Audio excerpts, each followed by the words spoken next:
আসসালামু আলাইকুম প্রিয় দর্শক, দর্শকের কথা অনুষ্ঠানে আপনাদের স্বাগত জানাচ্ছি। আজকে আমরা আমাদের যে কন্টেন্টটা নিয়ে আলোচনা করব সেটা ঠিক দুদিন আগে আমরা প্রচার করেছিলাম। সেটা ছিল প্রতিরক্ষা মন্ত্রণালয়ের গুরুত্বপূর্ণ দায়িত্বে বিদেশি কেন। আমি প্রশ্নটা করেছিলাম এই কারণে যে একজন বিদেশের নাগরিক যিনি একই সঙ্গে বাংলাদেশেরও নাগরিক, দ্বৈত নাগরিক, কিন্তু মূলত উনি আমেরিকান নাগরিক। কারণ উনি ওনার গত 20 বছর অথবা 30 বছরে বেশিরভাগ সময় আমেরিকাতেই থেকেছেন এবং ওখানেই ছিলেন। ওখান থেকে তাকে ডেকে এনে উপদেষ্টা করা হয়েছে। উপদেষ্টার পদমর্যাদায় তাকে প্রতিরক্ষা মন্ত্রণালয়ের যে দায়িত্ব পালন করবেন প্রধান উপদেষ্টা, তার সহকারী হিসেবে নিয়োগ করা হয়েছে এবং তাকে নিয়োগ করা হয়েছে জাতীয় নিরাপত্তা উপদেষ্টা হিসাবে।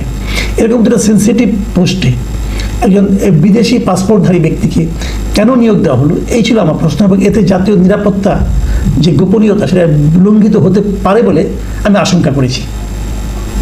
তো এ নিয়ে যে মন্তব্যগুলো এসেছে সেগুলো আমি একটা একটা করে পড়ছি।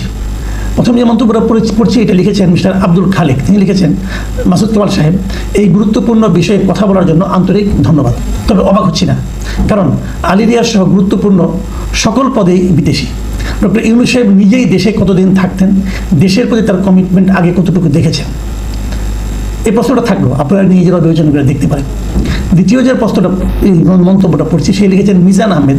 তিনি লিখেছেন, দেশের মানুষ বিদেশ থেকে ফিরে যদি দেশে কোনো পদে নিযুক্ত হয় তাহলে দোষের কি আছে? না, দোষের কিছু নাই। আপনি যেটা বলেছেন আপনার সঙ্গে আমি একমত। যদি বিদেশ থেকে ফিরে এটা করেন আমার কোনো আপত্তি নেই, কিন্তু উনি তো ফিরেন নাই। ওনার তো এক পা বিদেশি। উনি এই কাজটা শেষ করে বিদেশ চলে যাবেন, উনি যে কোনো সময় বিদেশ চলে যাবেন। যদি এমন হতো যে উনি এখানে এই দায়িত্বটা পালন করার জন্য আমেরিকার নাগরিকত্ব ত্যাগ করে চলে এসেছেন, ওই নাগরিক ওই পাসপোর্ট সেখানে সারেন্ডার করে চলে এসেছেন, তাহলে আমি আপনার কথাটা মানতে পারতাম। কিন্তু উনি তো তা করেন নাই। উনি আমেরিকারই নাগরিক থাকছেন, এখানে দায়িত্ব পালন করছেন, করে দুদিন পর আমেরিকা চলে যাবেন। যখন উনি যাবেন তখন তোমার কাছে অনেক গোপন তথ্য থাকবে আমাদের দেশে। এটা কি নিরাপদ হবে? এই একই ধরনের আরেকটা মন্তব্য আমি পড়ে শোনাই। তিনি লিখেছেন, রফি হায়দার, তিনি লিখেছেন, দেশি বিদেশি কোনো ফ্যাক্ট না, যোগ্য ও ইফেক্টিভ লোক দরকার। আপনারা এত জলে কেন? উনি বলতে চাচ্ছেন দেশি কি বিদেশি এটা ইম্পর্টেন্ট না, তাহলে ইন্ডিয়ান লোকের অসুবিধাটা কি? আগের গভর্নমেন্টে আমরা তো সমালোচনা করতাম কেন? আগের গভর্নমেন্ট ইন্ডিয়ান লোক ছিল না, কিন্তু আমরা মনে করতাম, আমরা অনেকে বলতাম যে গোপনে পরিচয় ভারিয়ে তারা আছে, তাতেই আমরা কিন্তু অস্থির হয়ে যেতাম এবং বলতাম যে ইন্ডিয়ার দালাল হয়ে গেছে। বলতাম কারণ আমরা ওটাকে ভালো চোখে দেখিনি। তো আমরা যদি ওটা ভালো চোখে না দেখি, এখন তো সরাসরি সে দায়িত্বে আছে। কিন্তু এটা কিন্তু ভাই হলো না। মানে যদি যোগ্য লোক, হ্যাঁ উনি, আর তাছাড়া উনি যে যোগ্য এটা তো এখনো প্রমাণিত হয়নি। কিন্তু আপনি ওনার কী প্রমাণ পেয়েছেন যোগ্যতার? কখনো কি উনি প্রতিরক্ষা বিষয়ক কোনো কাজ পৃথিবীর কোথাও করেছেন? নিরাপত্তা বিষয়ক কাজ কোথাও করেছেন? ওনার বিশাল বায়োডাটা দেখেন, কোথাও পাবেন না। তাহলে উনি কীভাবে যোগ্য, কীভাবে ইফেক্টিভ আপনি বুঝলেন কীভাবে? কারণ এটা কিন্তু বলা বড় কঠিন। এটা লিখেছেন শেখ মোখলেসুর রহমান। তিনি লিখেছেন, ইতিপূর্বে বিগত সরকারের আইসিটি উপদেষ্টা জয় মামা সেই পদ্ধতি অনুসরণ হতে পারে। হ্যাঁ, এটা হতে পারে, এটা আপনার সঙ্গে একমত। এবং আগেরটাও আমি মোটামুটি এটা আমি পছন্দ করতাম না যে বাইরে থেকে লিখে সেটা দায়িত্বটা কেউ নেবে। তবে আমি যতটুকু জানি সজীব ওয়াজেদ জয়, উনি সম্ভবত আমেরিকান নাগরিক এখনো হননি, বাট ওনার গ্রিন কার্ড আছে, আমি যতটুকু জানি আর কি। তারপরেও আমি বলবো, গ্রিন কার্ড থাকে আর নাগরিকত্ব পাওয়া খুব বেশি একটা দূরের ব্যাপার না। তারপরে আমি বলবো এটা ঠিক হয়নি, আগের ওই কাজটাও ঠিক হয়নি। যারা এই দেশে থাকবেন, যারা এই দেশের প্রতি অনুগত থাকবেন, কেবল তারাই এই ধরনের গুরুত্বপূর্ণ কাজ করবেন। সেই কাজটা আগের প্রধানমন্ত্রী তার ছেলেকে দিয়ে করিয়েছেন, এটা তার ছেলে হওয়ার কারণে করেছেন। এটা একটা স্বজনপ্রীতি ছিল আমি মনে করি। এটা ঠিক হয়নি, এটা খুবই অন্যায় হয়েছে। এরপরে মন্তব্যটা লিখেছেন আলী আবদুল্লাহ। তিনি লিখেছেন, মাসুদ, লীগের চামচামি বন্ধ কর। আমরা যারা পিনাকিকে ভালোবাসি তারা খলিল ভাইকেও ভালোবাসি। তোর মতো চামচিকাকে সারা জাতির পক্ষ থেকে জুতা মারা হলো। সারা জাতির দায়িত্ব আপনি নিয়ে নিলেন ভাই। জাতি তো অনেক বড়, 18 কোটি মানুষ, পুরো দায়িত্ব আপনি একা নিয়ে নিলেন। আচ্ছা নেন, অসুবিধা নাই। আপনি পিনাকিকে ভালোবাসেন, অতএব খলিলকে ভালোবাসবেন, অতএব পিনাকির গালিকে ভালোবাসবেন, অতএব পিনাকির অশ্লীল কথাবার্তাকে ভালোবাসবেন, অতএব ব্রাহ্মণ পীরকে ভালোবাসবেন। কোনো সমস্যা নেই ভাই, এটা আপনার ভালোবাসার ব্যাপার। ভালোবাসার অধিকার সবারই আছে, আপনি যে কাউকে ভালোবাসতে পারেন, আমার কোনো আপত্তি নাই। আর লীগের চামচামি, এটা ভাই আমি জীবনেও করি নাই। এখানে লীগের চামচামি কোথায় গেলো? আমি একটা যেটা আমার চোখে অসঙ্গতিপূর্ণ মনে হয়েছে সেটা আমি ধরিয়ে দিয়েছি। এখানে লীগের চামচামি কোথায় পেলেন আমি বুঝতে পেলাম না। যাও, এরপরে মন্তব্যটা করেছেন মোহাম্মদ শফিকুল ইসলাম। তিনি লিখেছেন, Pinaki and Ilias Hussain are always trying to create unrest in our country. এমন মন্তব্যটা পড়লাম, এটা নিয়ে আমি কোনো মন্তব্য করতে চাই না। এই মন্তব্যটা লিখেছেন বেলাল BIFT। উনি কি লিখেছেন? উনি লিখেছেন, মাসুদ কামালের কথাবার্তা শুনে মনে হলো উনি যেন হুট করে বিশ্লেষক হয়ে উঠেছেন শুধুমাত্র নিজের ব্যর্থতা ঢাকার জন্য।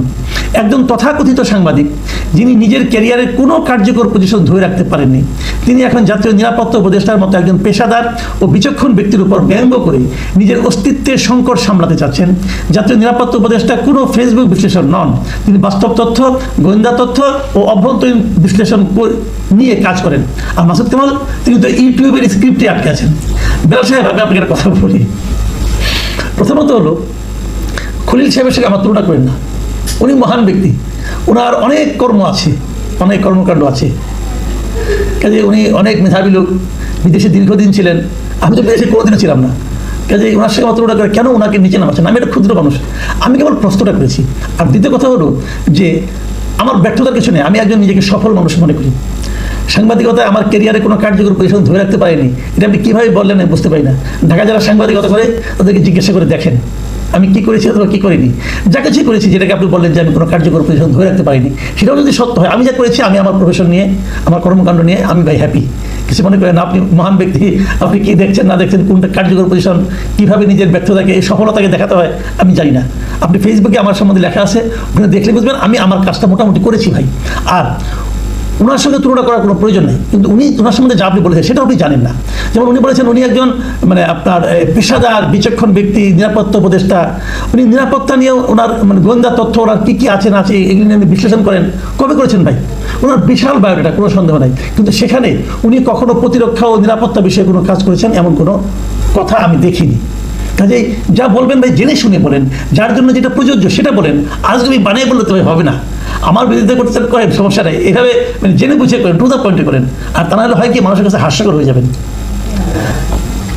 এরপরে যে মন্তব্যটা আমি পড়তে যাচ্ছি, সেখানে ডক্টর ফজলে রাব্বি লিখেছেন, ভাই আপনার কথা আগে শুনতাম কিন্তু এখন শুনি না, কারণ আপনার আলোচনা গ্রহণযোগ্য নয়। আগের পররাষ্ট্রমন্ত্রী কোন দেশের নাগরিক ছিল, তখন মুখ বন্ধ ছিল কেন? এই যে কথাটা আপনি বললেন না, আমার এখানে একটা কথা বলি। আপনি যে অভিযোগটা আমাকে বলেন যে আগের পররাষ্ট্রমন্ত্রী কোন দেশে ছিল, তখন মুখ বন্ধ ছিল কেন? না ভাই, আমার তখনও মুখ বন্ধ ছিল না। আগের পররাষ্ট্রমন্ত্রীকে বল না, আগের পররাষ্ট্রমন্ত্রীদের নিয়েও আমি একটা কিন্তু কন্টেন্ট করেছি কিছু আগে।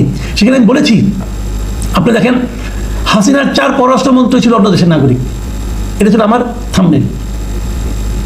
তারপরে লিখেছিলাম দেশের দুর্নীতির প্রধান কারণ হচ্ছে দ্বৈত নাগরিকত্ব। কাজে আমি আগের গুলির ক্ষেত্রে লিখিনি, এটা কিন্তু আপনি প্লিজ বলেন না, আমার এই অপবাদ দিয়ে না। আমি সবসময় বলি, যখন যার মধ্যে ভুল দেখি অথবা আমার আপত্তি থাকে সেটা বলি। এটা আরেকটা যে পড়ছি, মিস্টার ওমর ফারুক লিখেছেন, মাসুদ কামাল আজও ভালো হলো না, এবার কোন দেশের নাগরিক এটা নিয়ে চুলকানি শুরু করলো। কমেন্টগুলো দেখে বোঝা যায় এই লোকটি কাদের ভয় হিসেবে কাজ করছে। বিদেশি নাগরিক নিয়ে অ্যালার্জি থাকলে আগে প্রধান উপদেষ্টাকে নিয়ে প্রশ্ন করেন, কারণ তিনি বছরের বেশিরভাগ সময় বিদেশে থাকতেন। আর পিনাকি ভট্টাচার্যকে নিয়ে মিথ্যা অপবাদ দিয়ে নিজের আমলনামা কেন ভারী করছেন? পিনাকি কিনে কথা বলে আমলনামা ভারী হয়ে যাবে? সে কী রে ভাই, সে কে? সে তো ভয়েই দেশে আসে না, তাকে কথা বলে আমলনামা ভারী হবে কেন? আপনারা তাকে পীর মানতে পারেন, আমি তাকে পীর মানি না। আচ্ছা।